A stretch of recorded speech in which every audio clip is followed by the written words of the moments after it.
So in this video we're going to derive a formula for the cosine of an angle between two vectors.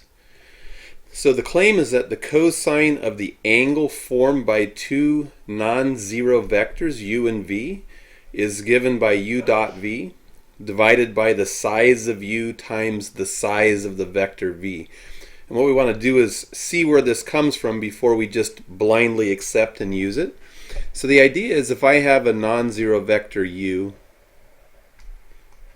and I'm going to drop the vector notation to save myself a little bit of writing time, and for the size of vectors I'm just going to use a single bar, and this is just mainly to make writing things a little bit easier for myself.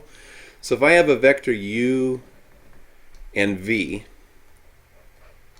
and I want the cosine of the angle between the two vectors, what I can do is take u minus v. So vector subtraction, when you take one vector from another, you wind up with a vector whose initial point is on one of the terminal points and whose terminal point moves over to the other terminal point.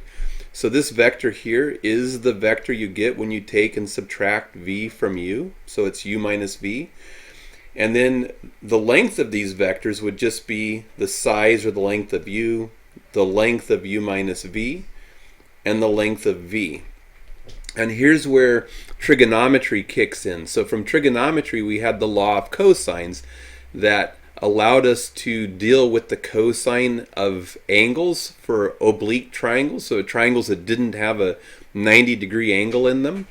So the law of cosines identified that if we have an angle, then the square of the side opposite the angle. So if I take the length of the side opposite that angle, so take the size of u minus v squared, that this is equal to the size of u squared plus the size of v squared. So you get what looks initially like the Pythagorean theorem.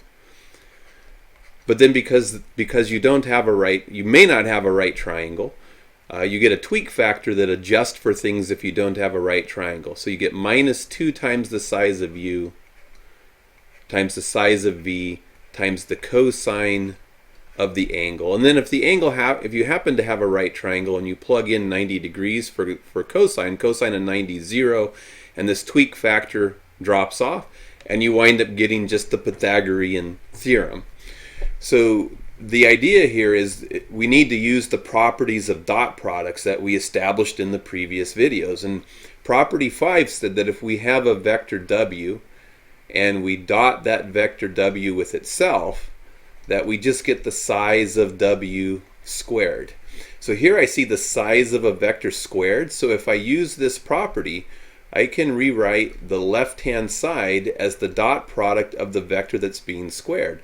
And the vector w that's being squared is the vector u minus v. So I could get u minus v dotted with u minus v from property 5. Ooh, I just killed my whole thing. I get u minus v dotted with u minus v. And again, this is from property 5 of the properties of dot products. And then I'm going to leave the right-hand side alone for right now and just manipulate this left-hand side. So this is a dot product of two vectors, which means we can use the distributive property for vectors, or dot products, which was property number 2 in the previous videos. So I'm going to distribute the vector u minus v into this parentheses. So I'm going to get u minus v, this vector dotted with u, and then it's going to be minus this vector u minus v dotted with the vector v over here. So that's just applying the distributive property. And then what you can notice is that the distributive property can be applied again. I distribute the u in here over the dot product over the subtraction. I'm going to wind up with u dot u minus, I'm going to get a v dot u minus, and then I'm going to distribute this v in, so I'm going to get a minus u dot v, and minus plus, I'm going to get v dot v equals, and now I can rewrite the left-hand side a little bit. U dot u from property 5, w dot w is the size of w squared, so u dot u is going to be the size of u squared.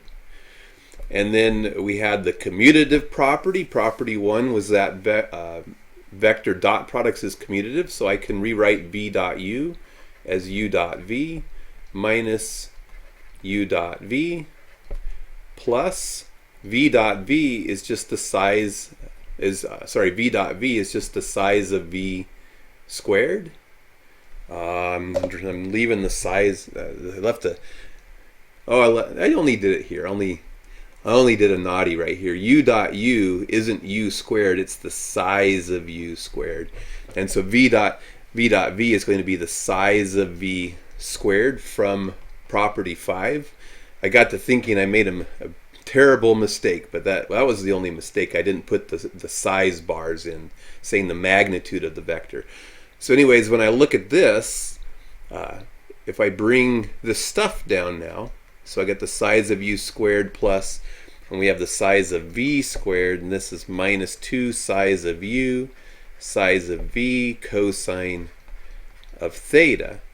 What I can see is if I subtract the size of u squared from both sides and the size of v squared from both sides, those will drop off. I'll get zeros, so I'll be left with minus 2 times the size of u times the size of v times the cosine of the angle between the two vectors. And here I'm getting this dot product u dot v. I get it twice. I get minus u dot v minus u dot v is minus 2 of them, so minus 2 u dot v's. And then this is just a scalar. I'll divide both sides by this scalar, so I wind up with u dot v